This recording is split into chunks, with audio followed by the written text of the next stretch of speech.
Merhabalar, ben Doktor Zeki Kemeç, Batman Bölge Devlet Hastanesi'nde çalışıyorum. Nefroloji uzmanıyım. Korona hastalığını geçirdim, onu biraz size anlatmak istiyorum. Temmuz'un başında korona hastalığına yakalandım. Korona hastalığı akciğerime nüfuz etmişti.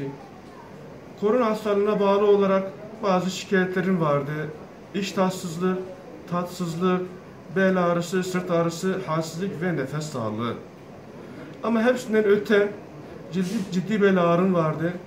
Ve bu bel ağrıları sanki vücudumun, belimin, sırtımın her tarafına dikenler batarcasına öyle bir his oluyordu. Yatarken de bu his devam ediyordu ve yatamıyordum bu ağrılardan dolayı.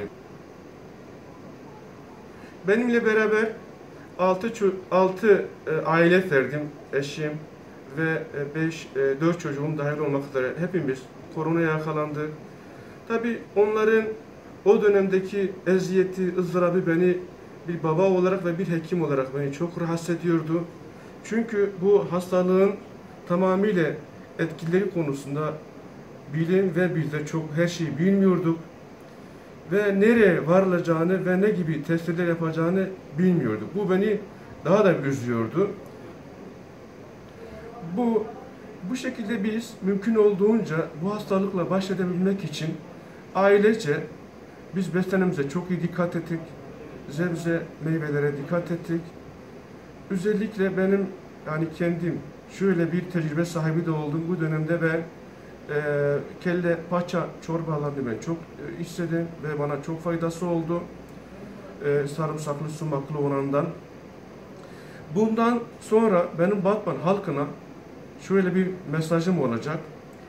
Bu korona insanda ne yapacağı, insanı nasıl bir şekilde hasta edeceği bilinmiyor.